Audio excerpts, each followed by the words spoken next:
Ki Hajar Dewantara dalam filosofisnya mengibaratkan para pendidik seperti seorang petani, dan anak-anak itu seperti biji tumbuhan yang disemai dan ditanam oleh Pak Petani pada lahan yang telah disediakan. Anak-anak itu bagaikan bulir-bulir jagung yang ditanam.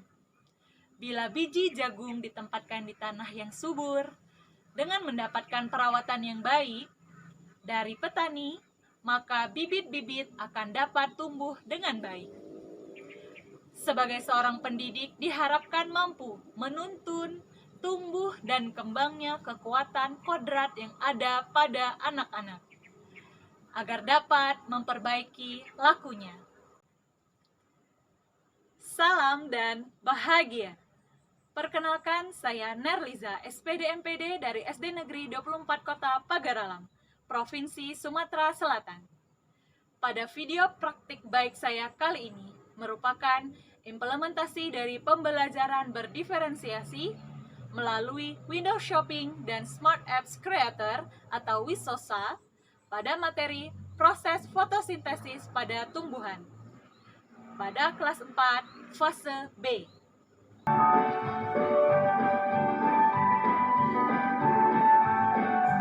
Diterapkannya kurikulum prototipe atau kurikulum merdeka pada satuan pendidikan kami yaitu SD Negeri 24 Kota Pagaralam pada tahun ajaran 2023-2024 mengharuskan kami para pendidik untuk menjalani proses pembelajaran dengan paradigma yang baru, yaitu pembelajaran sepanjang hayat yang sesuai dengan profil pelajar Pancasila. Berbagai kegiatan dapat dilakukan untuk membantu peserta didik dalam mencapai kemampuan yang diharapkan.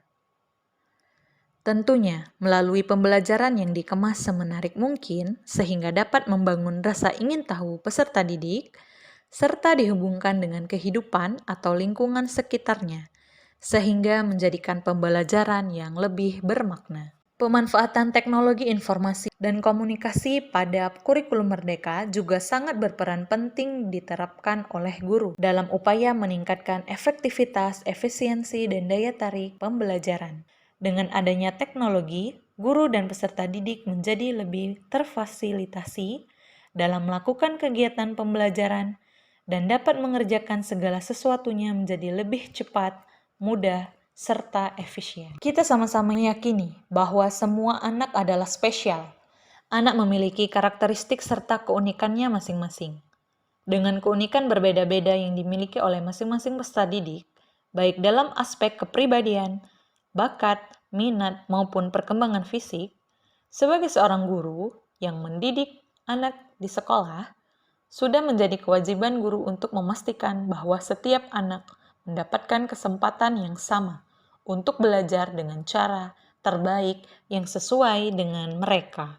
Pembelajaran berdiferensiasi dalam kurikulum merdeka dapat dikolaborasikan dengan berbagai macam model pembelajaran yang sesuai dengan karakteristik mata pelajarannya. Guru melaksanakan asesmen diagnosis kognitif dan diagnosis non-kognitif. Asesmen diagnosis dilakukan pada minggu-minggu awal tahun ajaran untuk memetakan peserta didik, sehingga mereka mendapatkan pendampingan yang sesuai dengan kebutuhannya. Berdasarkan hasil diagnosis yang telah dilaksanakan, melalui observasi dan wawancara, maka didapatkan berdasarkan pemetaan kebutuhan belajar profil belajar peserta didik dengan gaya belajar yang visual, auditori, dan kinestetik. Di semua ruang kelas, pada pembelajaran berdiferensiasi, guru berurusan dengan setidaknya 3 elemen kurikuler, yaitu konten, di mana konten merupakan masukan tentang apa yang dipelajari peserta didik. Kemudian yang kedua adalah proses, yaitu bagaimana peserta didik berupaya memahami ide dan informasi. Dan terakhir yaitu produk, di mana produk ini adalah keluaran atau bagaimana peserta didik menunjukkan apa yang telah mereka pelajari. Dalam proses pembelajaran kali ini, saya mendiferensiasikan pada konten, yaitu pada peserta didik dengan gaya belajar visual mendapatkan materi melalui gambar-gambar tentang proses fotosintesis pada tumbuhan. Untuk peserta didik dengan gaya belajar kinestetik mendapatkan materi proses fotosintesis pada tumbuhan yang disajikan pada amplop. Sementara untuk peserta didik dengan gaya belajar auditori mendapatkan materi melalui rekaman materi tentang proses fotosintesis pada tumbuhan. Pembelajaran berdiferensiasi selanjutnya yaitu pada proses, peserta didik dengan gaya belajar visual akan membuat poster tentang proses fotosintesis pada tumbuhan.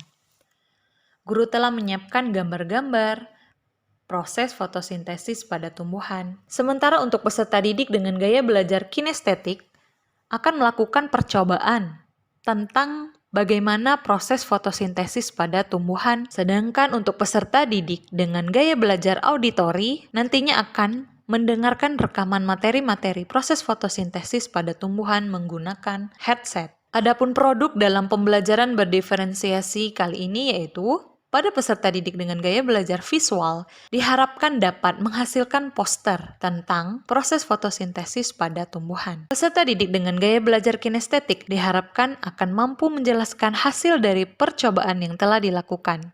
Sedangkan untuk peserta didik dengan gaya belajar auditori, diharapkan dapat menjelaskan proses fotosintesis pada tumbuhan. Nah, jadi kalau tumbuhan, kalau dia lapar memasak makanannya. Apa tadi namanya?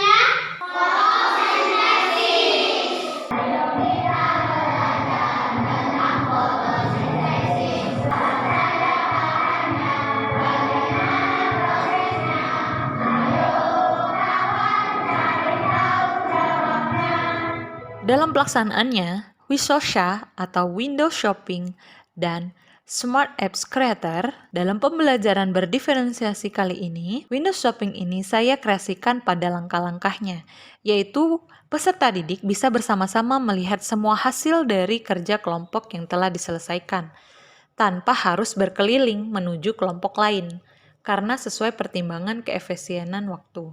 Semua peserta didik disajikan dengan materi yang berbeda-beda sesuai dengan gaya belajar mereka, sehingga kegiatan Windows Shopping ini mampu memfasilitasi semua kebutuhan belajar peserta didik.